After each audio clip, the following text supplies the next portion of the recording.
You're listening to the AFTERBUZZ TV Network, now the largest new media platform on the web, and your #1 source for after-show entertainment. Very good, Keith Johnson.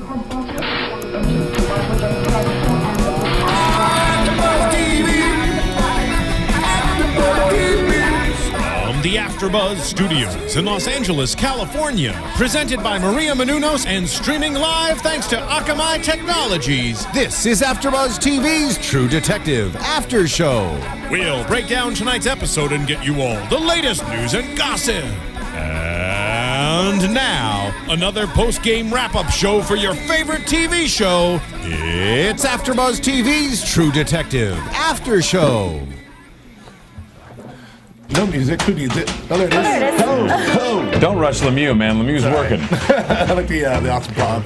Welcome back. Happy New Year to all of you listening and watching out there for us. Hello. Happy New Year. We are back, but this time with True Detective, the highly anticipated show, not only from all the critics, but all of us and all of those people listening and watching. And we just saw it, and we loved it. Right? Yeah. I think that's a fair thing. Yeah, that's fair. We loved it. I'm here. I'm Joe Braswell. I'm here, as always, with our same lovely crew, starting with the lovely Joe Sanfelippo. Nice to see you guys.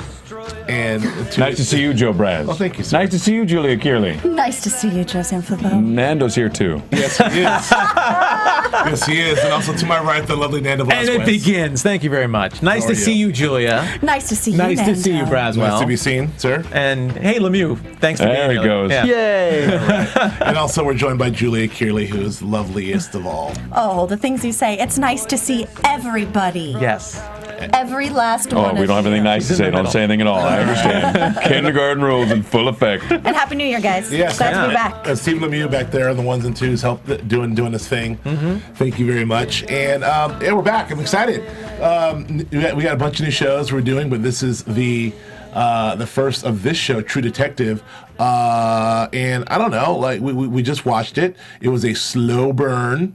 It was it's like A delicious burn. Well, it's like a nice, big, lovely cigar. Just a nice, slow, intoxicating, wonderful experience. Something you could savor. Yes. I was going to say it's kind of like slow cooked barbecue. Yes. Ooh, nice. Joe, what do you think of the Barbecue. show?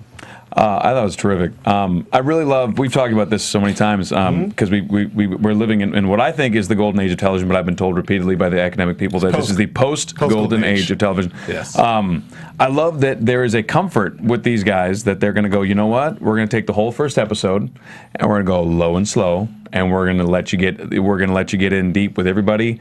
We're going to take our time. We're not going to rush. We're not going to jump into anything crazy. There wasn't any violence. There wasn't anything. There was no outbursts. We saw post-violence, but we didn't see. There was nothing to quote unquote grab our attention. This was they took for granted they had an audience built in, and they said, we're going to go slow. We're going to take our time, and we're going to get you guys comfortable with these characters and let you know what's going on, nice and easy. Yeah, I think that was the sort of the mission statement. I mean, beyond even knowing, maybe before it was even cast, like it's just that the mission statement of this was we want to do a good old-fashioned slow burn detective show that's going to focus on the characters, and then really focus on the characters first, and then get into the mystery, unravel the mystery of it really slowly as we go. Like some of the procedurals are about the crime and the sensationalism or the action or the explosion, and this is really about the characters and the atmosphere, and then letting us sort of like slow burn. That was sort of the mission statement, I guess, that they started out with, and Nick Pizzolatto. Nick Pizzolatto started out with, and it seems that he's done that. Now I think we're lucky and very, very happy that he cast real life best friends, Woody Harrelson and Matthew McConaughey, to play opposite each other because they are perfect for this sort of southern drama. I've been really highly anticipating this show, as you know, as we've talked about, because I am just huge fans of both these actors, all these actors actually who were cast. But like I said, I've been really looking forward to it, and it absolutely has lived up to what I was hoping it would be. I thought the slow burn, as you said, is right on the money. Character development in this is turning out to be extremely key, especially when you're looking at McConaughey's character, for example, that you're kind of getting two versions of him. So our job right now is to bridge the gap in between both those versions of his character. I'm also loving the style of this. I'm loving the atmosphere, and I am absolutely loving the unglamorousness in the way that they're painting this world. Right. The town, I feel like the town is playing a character as well, this ghostly town. How do you put it? He says the town looks like someone's memory of a place. Yeah. That's one of 1,000 fantastically, beautifully written lines here. Like, what are your first quick impressions of this? I just like everyone else, I loved it. It's a perfect slow burn. There's so much to love about this. I mean, we can definitely talk about the writing. Nick Pizzolatto doing just a phenomenal job. So many lines that I wrote down. But just even seeing Woody Harrelson and Matthew McConaughey doing a TV show, you know, and seeing them in this kind of style. I mean, you'd never see them slow play characters in a movie. You have an hour and a half. 2/3 of a movie would be done by now if you see anything that McConaughey's done. He's got 8 weeks to work on this. It's beautiful. It's only 8 weeks, and unlike a lot of the other procedural type shows that we do, and speaking of which, man, we really picked up some messed up shows, don't we? Seriously, there is no lighthearted for the likes of us. No, there's not a time when we hang out when something awful has not been filmed. Yeah, serial killers, cults, all this kind of stuff. We need a comedy. We need a comedy. The most lighthearted show we do is Blacklist. Yeah. That's the most lighthearted show we do. And Blacklist, nobody gets killed in a weird No, that's not true. People do get killed in weird ways. People get stabbed in the neck consistently. And they get cooked. They get the stew make. Yeah, we do nothing good. We do nothing good. But anyway, it's so amazing to see that, you know, if this is going to be 8 episodes, we're going to have resolution. For the most part, at the end of this 8 episodes, we're going to say goodbye, unfortunately, to McConaughey and Harrelson. But this is an amazing precedent. 7 or 8. I thought it was 7. I've read 8. Okay. What I'm really excited about with these actors, first of all, I keep forgetting that it's a television show that I'm watching. It feels so Cinematic. Cinematic. Thank you. You're welcome. I was going to say filmtastic, but I don't think that's a word.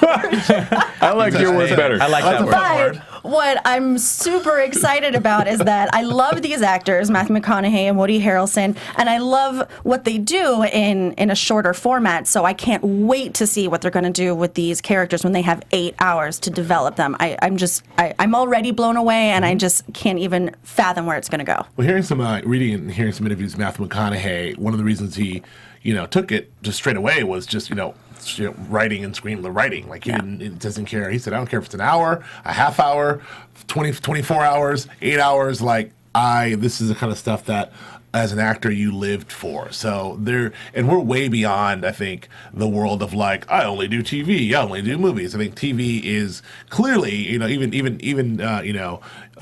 network TV is making a comeback, but cable TV, broadcast TV, I should say, cable TV is as always. I mean, over the last 10 plus years, have been doing a fantastic job with obviously Breaking Bad, Mad Men, and Sopranos, and Boardwalk Empire, and Game of Thrones, and blah blah blah blah blah.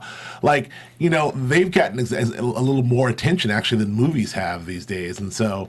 I think actors just want to find something that is good because they're going to get the notoriety, they're going to get the best writing, and they've been saying some of the best writings in television, and I don't even see the distinction anymore really these days myself in terms of from a good piece, like a nice acting piece. I don't necessarily find a distinction between something that's a film, a theatrical release, and a television show if it's a really engaging drama. For me, I don't know these days, but that's there's a lot to be said for that. I mean, there's so many different outlets and choices actors can make that it's all starting to blend together. Good work on every outlet, every platform. Well, let's talk a little bit about like sort of the show itself, and a little bit of background and kind of the structure of the show, because it is revolutionary in a lot of ways. We already talked about it being 2 giant movie stars doing a TV show, which is kind of a first. I mean, really 2. I mean, we have a lot with 1, and look, HBO has a lot of big stars coming in Showtime as well, but 2 big stars. But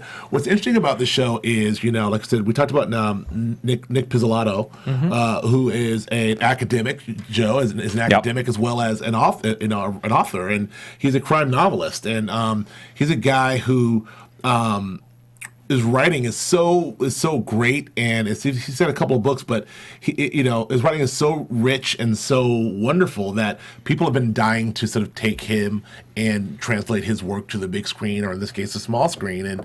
And so he's been sort of a hot property. And so the fact that he wanted to develop this TV show that focuses on the South, at least which is where he's from and what he writes about, Louisiana specifically, people wanted to were jumping at it. And the fact that HBO snapped it up is great, but because he's not a traditional showrunner, he's not a traditional TV writer. He doesn't come up through the ranks of he didn't write on Cagney and Lacey or the old guys. He's and this is probably why a network like HBO would take a chance on a guy like this. Yes. Yeah, and then also this is an anthology series, which is something also very new. I mean, we see this with only American Horror Story, right? And the UK, they do it all the time with shows like Black Mirror, which is great, and some other shows. But like, this is the first time, meaning this is the season we'll have with them, and then next season will be a whole new story with a whole new cast and a whole new mystery. And I love that idea. Yeah. So it's we really got these little 8-hour movies that we're looking forward to each season. Another interesting thing about this is the director, also kind of a really new kind of first time, Cary Fukunaga. I'm so bad with these names. He is Fukunaga. Fukunaga. Cary Fukunaga is he's a young guy himself. He's only 36. He did Jane Eyre, but before that he hasn't really done much, but he's been highly sought after. Like he was going to direct this one script off the Blacklist, not our show, The Blacklist, but the Blacklist. He has about 3 high-profile screenplays and things in development that he's going to direct, including The Magnificent Seven with Tom Cruise, and he's a hot property. So, but also unproven. So we have this kind of new first-time visionary director with this new first-time visionary writer. You have a really true auteurs medium. We have a guy whose words are basically going to be, the Bible, if you will, and his words are what we're living by. And then we have this visionary guy who's going to come in and make every picture look perfect. And the marriage together is something that I think we've never really seen before. I never really seen a collaboration like that, in my opinion, because what I was looking at was beautiful. I mean, every shot was beautifully composed. The mood was perfect. The texture was perfect, and the words I was listening to coming out of their mouths were like poetry. Yeah. So I think, and I'm going on raving, but I just really flipped out. And even the opening song, T-Bone Burnett, I gotta look that up. That was awesome. Burnett. Yeah, it was awesome. Like everything, top to bottom. So I mean, I don't know. I'm really excited about what all that means for sort of television in general, but also for this show specifically, not only this season but seasons to come. Well, we're going to find out. I think that there's for a certain type of audience member like us, we love this kind of stuff. Yeah. But we're going to see if it ends up being popular with everybody else. That's a good point. And that's going to kind of determine who does and does not do next season, or whether next season happens. So I mean, I hope that this catches on, because it's such a neat idea, and it's such a wonderful process. They've got like you said, an 8-hour movie. Nice slow pace. We're going to get this guy, but people could be like, this is boring. That's what I'm saying. I hope people latch on, and I think it was very compelling. And I think one of the things they did, one of the things that they set up in the structure, it really gave you that slow permanence that the South has. That almost a slow, permanent inevitability, but there's nothing really changing or happening. And it's so almost in the rural South. Let's call it the rural South. That's a fair. Yeah, thank you. Put it from the South, Thank you. That's a very very good point, because that's I got out there, a hotbed of Los Angeles. Well, the first time I was out there, I mean, it was a wild experience. I had a sister that lived in a town with 15,000 people. I mean, in the middle of nowhere. I mean, way out in the middle of nowhere. And it is a different universe. It is a different way of life. It is so dramatically different, and I think they capture it in this. They capture it beautifully. This actually, this reminds me a lot of, there's some obvious Hannibal comparisons there. Obviously with the first murder was very, visually reminiscent of Hannibal, but more so in structure too. I mean, the fact that they use David Slade as a sort of a visual in Hannibal, the director, and they use him as a sort of a visual. Not only has he directed a bunch of episodes, but he sets the visual tone of the entire show, along with Brian Fuller's excellent writing and guidance. I think that show is a show that really speaks to the Brian Fuller being the auteur and David Slade being the visionary guy, and sort of coming together to make something really great. And I think that this does a very similar thing, what we talked about with Nick and Carrie coming together to make something visually great and texturally wonderful. The last thing I'll say, and I'll harp on this and I'll shut the hell up about it, is it also, we saw the same thing with guys like Cormac McCarthy, who just wrote The Counselor, and The Counselor did horribly at the box office, and not very many people saw it, but it is a very, very, very interesting film. It is wonderfully written, and it's interesting to see these guys who write these wonderful novels and these wonderful words be able to have actors play these words out on the screen. And I think that this kind of reminds me of Cormac McCarthy a little bit in those ways. And that's all I have to say. I love it. So that's what I think of the show. That's it. Good night, everybody. We'll see you later. That's it. Well, before we go on, we'll get to dive into the show itself and get into some of these characters. But I want to, as always, thank you all for joining us on iTunes and downloading us and finding us and listening to us. You all have been waiting for the show like we have, so I'm assuming you found it on iTunes and have downloaded it, and we are talking about it for the last 15 minutes. We're going to get right into it as well. But thank you so much. Please rate us and tell us what you think of the show itself, of this show you're listening to. Yeah, we're a new show, so we definitely need ratings. We got no ratings. No ratings, and it helps us out. It helps other people find the show as well when you give us some ratings, hopefully 5s. And you can also check us out on YouTube if you're watching us right now on YouTube. Hello. And there you are. Hi over there. And also on AfterBuzz. TV.com. You can find us there. You can see us live streaming on AfterBuzzTV.com. If you catch us later in the week, you can catch us recorded on YouTube. Yep. And you can put comments there. We check out the comments, and we read the ratings as well. So let's talk about these characters. I mean, let's talk about Hart, Mr. Woody Harrelson. Who's going to do that, Julia? Well, Joe? Oh, sure. No, I don't know. I can't remember. Joe. Well, we can start here and we'll move around. All right. I think we've set up both these characters as two completely different archetypes. You've got a broken guy, and you've got a guy who's doing everything as quote unquote right. He's got the 2 little girls, he's got the beautiful wife, and he's got the nice house, and he feels bad for his partner the way he's living in a 1-bedroom apartment. And you get the impression that and this is obviously with hindsight, you got this interview process going on 19 years later. Or 17 years later, I think, in the storyline, right? Because we're 2011. 17. Okay, so you got this 17 years back and forth, but it's very clear from both sides of the character, 17 years later and in 1995, that you've got a guy who really is concerned about doing everything right, being healthy, doing the right things. He's saying at one point or other, I think he says, his modern guy, his 2011 guy says, I don't hold grudges because that's what leads to cancer. And once you retire, you got to stay busy. You got to keep going. Otherwise, these guys, they're dead in 10 years. So he's really concerned about doing everything right. And at the same time, obviously, he's got a girl on the side he's deposing. Well, wait a minute. See, slow down. We don't know for a fact that he has a girl on the side. You want to put some money on this? You want to put a chapter in that book on jumping to conclusions? So you want? All right. Is there a chapter there? That's pretty good. That's the first thing you're going to go to is the girl on the side. I'm just saying. No. The girl on the side. We all thought it. It seemed pretty obvious. Here's what's important to me is that we're setting up these guys, and so let's let the full picture of the guy is he's all appearances are correct. Yes. But and obviously he's building the right picture, and his Christmas card looks just right. Sure. But obviously it's not all peaches and cream. Nothing's perfect, and it's interesting to me watching it. There's that scene where he came home and his daughters are asleep, and then he passes out on the chair. It's interesting to see Woody Harrelson kind of. His character seems to me like he's become a pillar of a society. I mean, you just really felt like he was doing a job, and the job became him.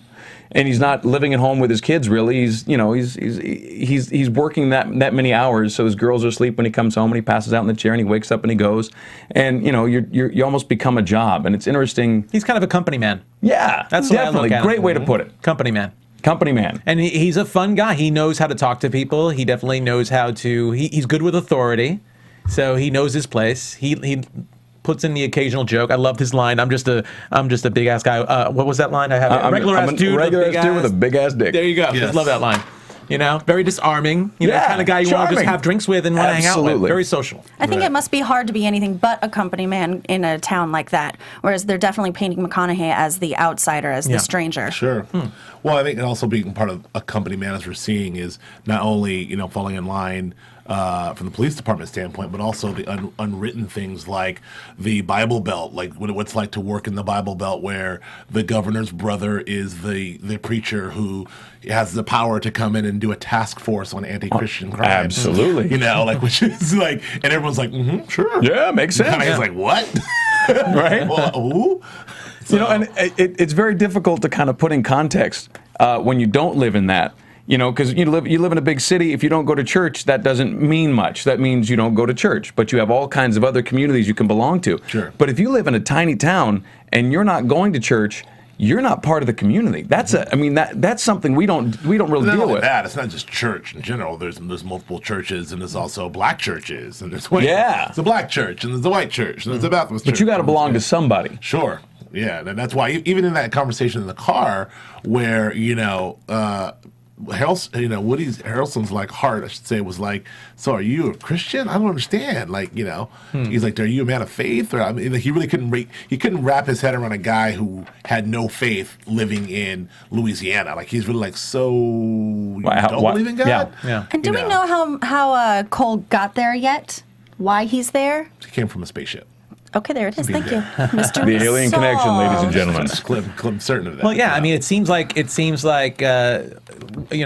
is the kind of guy who's lived there his whole life, and he got this job, and for whatever reason, we don't know exactly how. Maybe family, maybe just a passion, and he has a very limited view based on the interactions that he has and the interactions that he aligns himself to. And we should say the job is detective, which is they work for CID, which is the Criminal Investigation Division. Yes. So it's very specific. So very prestigious within it, not just some stadies, walking around with big brim hats. No, it's not like an Andy Griffith show, not some. These guys are actual detectives doing the thing.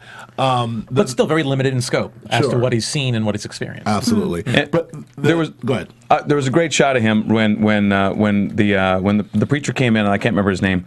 And he's glad, they're kind of glad handing, and everybody's shaking hands, and he's beaming because he's in front of the governor's brother, and he's just got that big grin, and he's just I'm doing it right, and you really felt that this guy really believes in the system. It's not just that he's a part of it; he believes in it. Yeah, sure. And he believes in it with eyes open. I think he knows kind of what it is for real. I didn't get the vibe that he was some sort of rube. He really he understands it, but he believes in it. We know now that he has even if it's uneasy, even if they've had a falling out, which I'll get to in a second, he has a respect for Cohle. I mean, respect for the tax man and his method. I mean, the guy is a good detective, and I guess what I like is we get to see, the benefit of having these two parallel storylines going at the same time is we get to see the formation of their relationship, and then the aftermath of the relationship. It'll be interesting to find out if we find out a little bit of what happened in the middle, but we get to see, Woody turning around on this guy. Like, this guy's a really good detective. He it's really finding out his methodology along the way early on, and gaining an uneasy respect for McConaughey along the way, which I thought was cool. He refers to him a lot as smart. Yeah. And I think he has nothing but respect for him. Yeah. I think he scares him a little bit. He said to his wife, he's a good detective. He has the talent to be a good detective, but he's uppity. Sure. Yeah. Which I thought says a lot. Yeah. And we should say, I mean, obviously, we're 22 minutes in, but the show takes place in Louisiana, two separate timelines, 17 years apart, 1995 and 2012. These men have stopped talking in 2002, so it's been 10 years since they've even spoken. McConaughey is now looks like a sort of a broken down man. Woody Harrelson seems to be doing okay as a detective, but not in the game seems to be in anymore. the same. He seems to be at least in the same location. Well, he's retired. But he's retired. Well, He's he's working as a private PI. investigator. He's doing it, but he's doing the interview over at the office. Right. Whereas McConaughey's doing it someplace. I think he's in Texas. It sounds like. I think in the graphic in the beginning I wrote Texas. Yeah. So he's back in Texas, and he looks incredibly disheveled, and obviously he's gone through something. Different man. Yeah, very different man. Changed. But the other thing about Woody's character, which I loved, is he very much comes off as sort of a man of few words, and those words are all fantastic. A lot of like, how's that? You know, did you get that one from your book? And he seems to always have like some dip in his mouth, and it's just a very cool Southern, man of few words performance. Against McConaughey's man of fewer words performance. You know what's interesting? I know we mentioned very, very briefly the rift, whatever that may be, and I know we'll get more into that. I'm sure through this podcast and through the entire series, but. In the 2 interviews that we've seen 12 years apart with Harrelson or Woody, when he's talking about McConaughey when he first meets him, says he's smart. He refers to him with nothing but respect. You get the same kind of speech 12 years later when he's talking about McConaughey's character. 17, I'm sorry, calls him smart. And again, it's just nothing but respect. and almost maybe a bit of admiration for him. Yeah, which makes me wonder about what happened there. Yes. I already have my. I don't know if it's I'm not sure 100% if it's admiration. I think he's just being polite. Because it's that Southern gentleman. He's being polite. I think there's more to it. Maybe not admiration, but I think there's more to it. Well, do we think? I mean, so let's Joe, you touched on this, and you guys can all answer this. But like, do we think? Obviously, there's more to Woody's character that meets the eye, right? We see this guy, like you said, he seems to be the family man and the guy, and the guy who plays by the book. But and then we see him 17 years later. He seems to be pretty well adjusted, and things seem to be fine. But I get the feeling that something's going to happen along the way to this man, or there's more to him. There's more to. I think I agree with you. There's way more back there. And so that to me is just interesting. I mean, do you think? Well, one of the things he was breaking down at one point, like the different kinds of detectives that there are, and basically it seemed like it broke down into 2 categories: the guys that get along and the guys that don't get along. Yeah. And I think that he very much understands that the system requires you to get along, and so he gets along. And I think he's the kind of guy, and we know guys like this, and I think it's a pretty standard thing. Like, you know what? This is what I'm supposed to do. I've got it all laid out, and it's in a package, and this is my life, but I got other things I'm into. And that's really none of your business. And as long as I get along with everybody, leave me alone. You don't pick your parents, you don't pick your partner. There you go. There you go. Yeah. So, and I loved his before we get on to Cohle. I love the way he described him when he said, he'd pick a fight with the sky if he didn't like the shade of blue. If he didn't like all that stuff was really just great writing and cool stuff. And I love all this sort of Southern poetry, I keep calling it. But I don't know. So yeah, that's Woody. Anything else on him? No, I think you got it. Yeah. Yeah. What about McConaughey, Mr. Cohle? I would love to discuss him a little bit. He is the more interesting character out of the 2. So far. Not to say Hart isn't interesting, but he definitely, he reminds me in a way. I'm going to call him Rust because that's what he referred him to. Rust reminds me a little bit of Will Graham from Hannibal.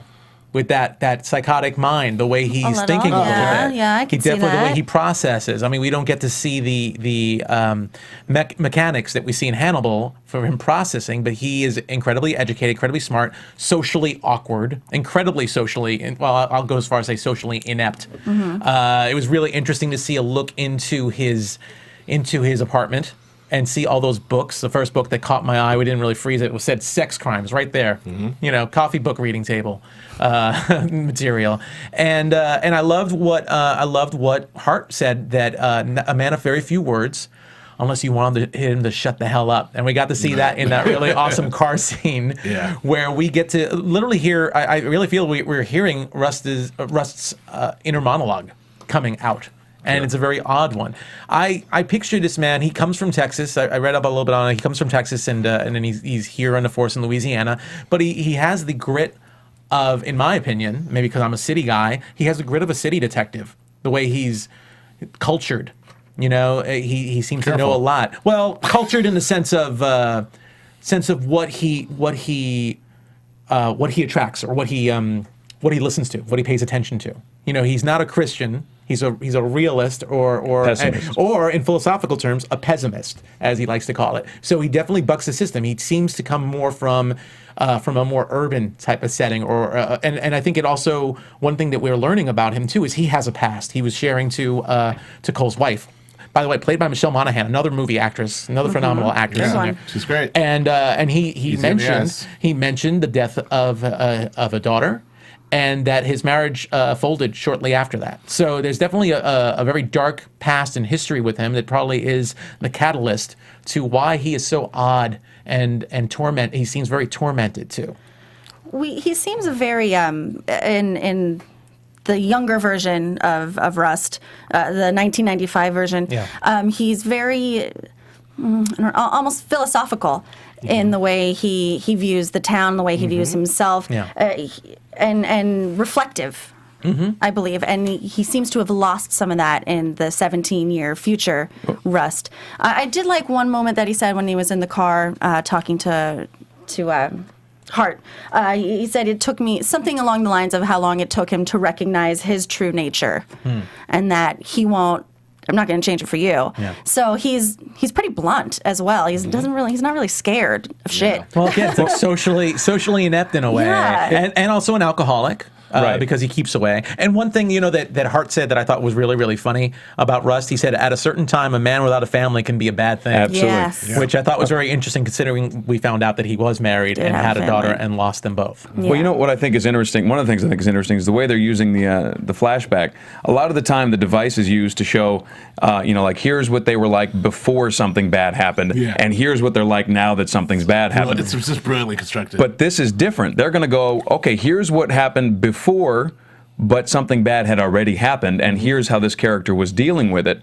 And I think it's interesting to me that McConaughey, I think 17 years ago, seemed to me that he was a guy fighting himself more than he is now. I feel like the guy he is now, the guy, the 2011 version or 2012, the guy doing the interview, he seems to me like he's gone, you know what, screw that. I didn't drink. I fought myself. I pretended to be something. I pretended to stay in this deal. Screw it. It's my day off. I'm drinking from noon on. Yeah. And you're going to go get me the beer, and you're going to do it now. Yeah. Well, go ahead. And I think to me, it's interesting. Obviously, his daughter, not obviously, I believe his daughter was killed. Her birthday was the day that the girl was, that they found that body. So it was his daughter's birthday. I think when you take enough away from a person, you reduce them down to who you are at your core, and you allow them to philosophically examine everything from that place. He comes up with we're an evolutionary misstep. Our consciousness is an evolutionary mistake. And if you can get to the place mentally where you're contemplating Jesus in the Garden of Gethsemane, deciding to allow your own crucifixion, and your next step from that is to go, okay, human evolution and our consciousness is a mistake, and we should all just kill ourselves as a crew. That's deep. That's deep. That's deep. It's a deep place. And, I think you're just spot on. That's the best analysis you've ever had in your entire career. You're welcome. You're spot on that. I love all It's all that. Downhill from here. It's all downhill from here. It's all downhill from here. But I totally agree with all that. But even more so, I think that we see him now as a guy who, like I said early on, he was a guy who was struggling and sort of trying to hold together, and also something almost conform. After something bad shit already happened to him. Like, we already lost his daughter. He referenced his daughter's birthday. When we know he lost his daughter, this guy was bad and struggling. The guy we see in 2012 is a guy, you're right, Joe, who's just like, you know what? Fuck it. This is how it is. I'm gonna grow my hair long. I'm gonna have some beer. This case. Yeah, I already know about that case. Let's talk about the case. Whatever. Yeah. Like, ask the right questions. Like, he is a guy, and who is sort of like, the personification of what the guy in 95 was talking about. In other words, when he was having those conversations about those philosophical conversations about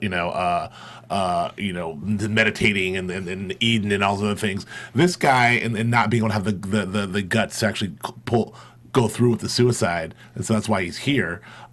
This guy he's a living personification of that. He's like, well, I'm not going to commit suicide. I'm here in this big one, like he called Earth, one giant ghetto, giant gutter in outer space. I'm here in this giant gutter in outer space. Might as well have a beer and wait for it to be over. Like, that's the guy in 2012, and it's just a fascinating character. Still not any less brilliant, I'm sure. I'm sure we'll see that, as this mystery unfolds.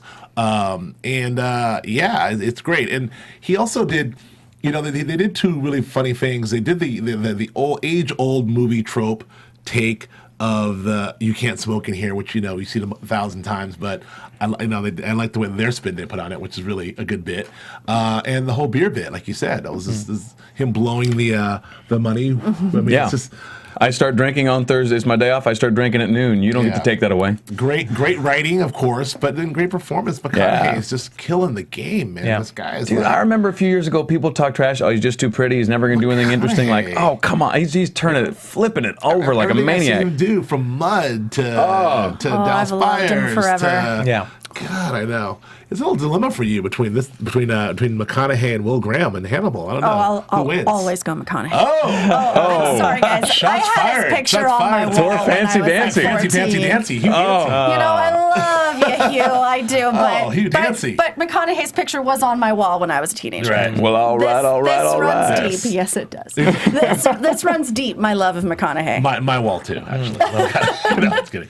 Wish Joe was lying, but he's not. But he's not. But anyway, yeah. So he's a broken guy. It's really interesting to see. We've got. I want to dip right into the case briefly. Yeah, we haven't touched it. But just that's what's so amazing about this, the character study alone. Well, that's kind of what we did, in our recap is kind of what the show did, which is really focused on the characters, and we're going to be able to unravel this case. But I do want to touch on it briefly because we have essentially two cases now. We find out going on simultaneously. We're going to be able to see them solve this case, which we know they do solve, or maybe they don't. Or maybe they don't. You know, well, apparently, you know, they do. They're going to see them go through the motions of procedurally solving this case in '95, and then we'll also simultaneously, I'm sure, we're going to find out the story of what's happening in 2012, which is a new case. So I love the storytelling already. And I'm just excited to see how they unravel that in the next 7 hours, still while telling the story. And I'm also curious if they're going to let us know what happened in between. What happened from 2000. Well, what happened in 2003 when they stopped talking, or 2002, whenever? Well, I've got a theory. I don't know. Julia, do you want to give your theory, or you want to give my theory? Of the rift? Yeah, the rift. Now? Well, want to save it for predictions? Maybe. I'm still working it through in my head as we talk this through. I mean, we just watched it, so I'm... Okay, I'm going to drop that as my prediction now, so we'll see. Oh. Anyway. I was going to be really proud of myself, too, because I was going to predict that his daughter was dead, and then he just let that go. Yeah, it was, that seems like pretty telegraphed. Notoriously bad at predictions. Oh. So, do we think this... Well, I mean, let's have some questions It's me here. anxiety. Before we get out, do we think these killers are related? And then one of the things we're obviously sort of setting up to put in our mind is maybe Matthew McConaughey is a killer. Maybe he's the bad guy. Well, clearly. I mean, do any of us here think that's a possibility? Sure, it's a possibility, but I think it's a little too obvious.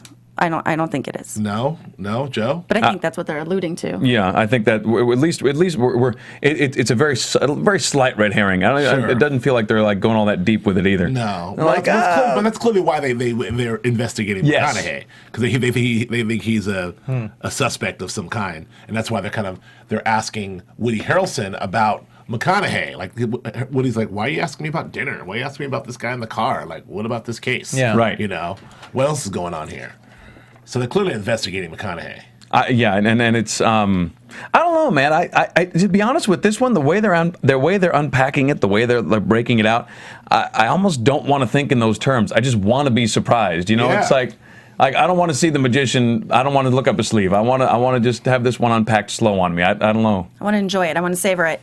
Yeah, like that cigar. It's like it's just one of the tenets of a great mystery. When you're reading this good mystery, you don't want to flip to the back and start reading, or jump in the middle, or jump online and see what's happening. You just want to read the book, and so that's what I love about this is they've sort of created that same feeling here.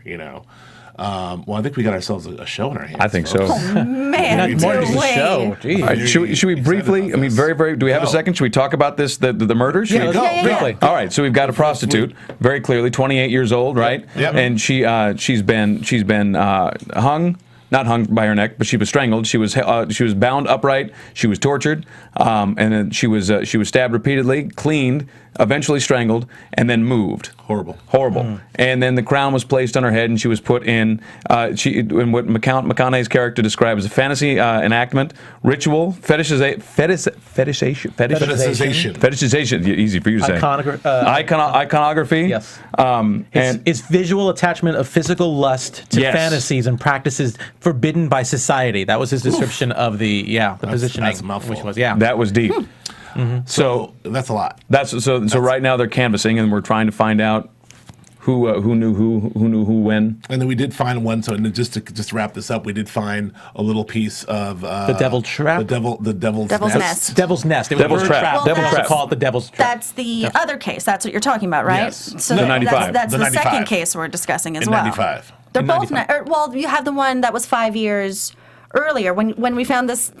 Devil's Right, which Nest. would be the 90, I guess. That was 91. 1990. The 10-year-old girl who went Right. missing presumably Right. went with her Yeah. estranged father. Right, but right. So that's where we found the Devil's Nest. And that's how we're connecting these two slowly. But let's not forget that we have some big guys that have shown up around here to look into some things with their anti-Christian task force thing that might happen. And then keep in mind with that 5-year-old thing, it was a 1-page file.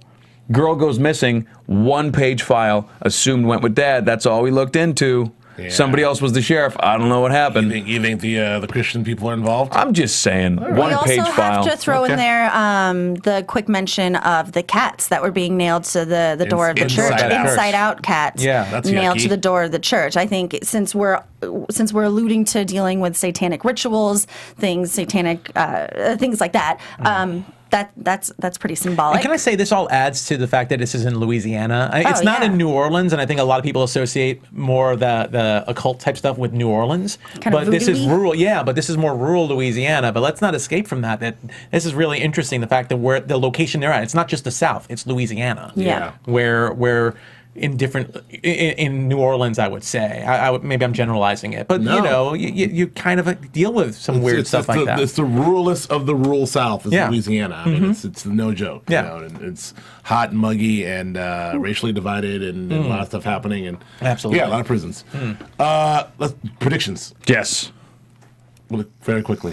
Over there. Oh my God, this is happening. Yeah, Do it. happening right now. Yes. AfterBuzz TV prediction. I'm gonna break all rules and go first. Do it. Wow. I'm gonna say I predict that the rift is McConaughey gets together with Monahan. I think that they get together. There was a connection. There's a Yeah, connection there. they had a moment. Woody's clearly having an affair, as we saw. Yeah, Hart's having an affair. And they had a moment, and I think that's what happened there. Go, Julia. Oh, anxiety. Okay, I'm gonna predict a little something about our man Woody, our man what's his name? Hart. Martin Hart. I think maybe it has something to do with the murders. Uh-oh. You know, I'm saying Okay. they're giving him a little bit of a hint of there's something more going on than that company man as we described him. I like and it. they're setting him up as very very affable and very likable. Sure. So we're seeing that there's perhaps a dark side, and he's going really far out of his way, I feel like, to to like McConaughey, to butter him up a little bit to everyone else. So maybe McConaughey knows too. I like that prediction, Joe. Guy has a fling with a deposition girl, and all of a sudden he's a murderer. He's a serial killer. All right, so I think that the super Christian guy that came in, the brother of the mayor, the governor, I beg your pardon. I think that this anti-Christian thing is going to be a big issue for McConaughey, and I think that the super Christian guy is going to have something to do with the murders. Good. Okay. Yeah. I like both your predictions. I actually had a hand in both of those, an idea about both of those. But I do definitely think that Harrelson's character, Martin Hart, is hiding something. Is definitely he's just too clean cut. Okay. And I also think that I agree. I almost want to say that police officer, the governor's brother, may have a dark past himself. Because when you're that strong, I feel when you're that strong on the side of Christian, you probably Something bad happened. Yeah, you're probably hiding something too. So I think those are two characters to definitely look at. I love it all. Nando, where can we find you? You can find me on Twitter at Nando Vel, and with the rest of us on the Blacklist. And we got a couple of shows coming up back on 2014, The Following, and oh god, a lot of stuff. Yeah. Julia, where can we find you? Find me on Twitter at Julia Cearley, JuliaCearley. Also on Instagram, and you can find me here with these suckers for what are we on? Blacklist, and we have Hannibal coming back February 28th, and here for True Detective. Yes, Joe Sanfelippo. You can find me on the interwebs at josephsanfelippo.com. You can also find me on Twitter at Joe Flippo, and here with all the fun stuff that we do. How about you, Braswell? Where can we find you, sir? You can find me on Twitter at Joe K. Braswell. Also on Instagram at Joe Braswell. Here doing a bunch of shows you guys just mentioned. Also on our sister network, BHL, Black Hollywood Live, doing a show called Geek Nerd Tech. I do a tech show. Geek Nerd Tech. Check it out. That's all we got. True Detective. It's our first show. We love it. Yeah. First show of the year. So We love good. that too. Happy New Year to all. Thank you for following us. If you followed us from other shows to here, we'll hopefully won't disappoint you. Please rate us, and we'll see you next week. From executive producers Maria Menounos, Kevin Undergaro, Phil Svitek, and the entire AfterBuzz TV staff, we would like to thank you for listening to the AfterBuzz TV network. To watch or listen to other after shows and post comments or questions, be sure to visit AfterBuzzTV.com. I'm Sir Richard Wentworth, and this has been a presentation of AfterBuzz TV. See you later. The views expressed herein are those of the hosts only and do not necessarily reflect the views of AfterBuzz TV or its owners or principals. Thank you for watching AfterBuzz TV on YouTube. For more of your favorite after shows and interviews, subscribe to our channel here, and be sure to share your opinion on the episode in the comment section below here. We'd love to see what you guys are buzzing about. Thanks again. Buzz you later.